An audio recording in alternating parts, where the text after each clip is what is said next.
Hello class 4 के बच्चों, good morning. आज मैं आप लोगों को आपके हिंदी पाठ्य पुस्तक से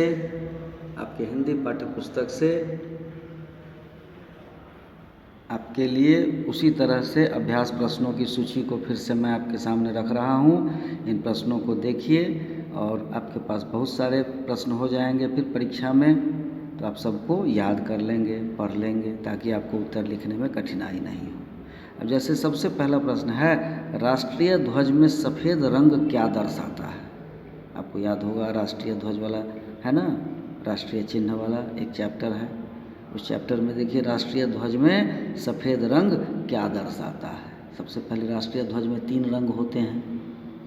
ऊपर है केसरिया, बीच में है सफ़ेद, नीचे है ग्रीन हरा कलर, बीच में अशोक चक्र बना हुआ है जिसमें 24 तिल्लियाँ हैं। इस तरह से आप याद कीजिए। केसरिया भी कुछ बताता है। किताब की लाइन को मैंने आपको कई बार कहा है कि आप कहानी को पढ़ लें।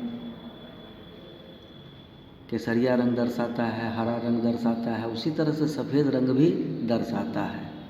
हरा रंग हरियाली का प्रतीक है, केसरिया शक्ति का प्रतीक है। सफ़ेद क्या है आप याद करके देखिए, तो सफ़ेद आपको पवित्रता और शांति का प्रतीक है। इस तरह से आपके उत्तर ऑप्शन क में है। उसके बाद दूसरा है, अशोक स्तंभ के नीचे भाग में क्या लिखा है? उसी चैप्टर में आप देखिएगा कि अशोक स्तंभ भी है।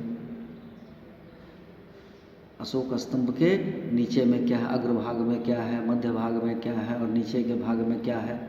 आप उसको पढ़िए तो आप उसमें देखेंगे नीचे लिखा हुआ है सत्यमेव जयते।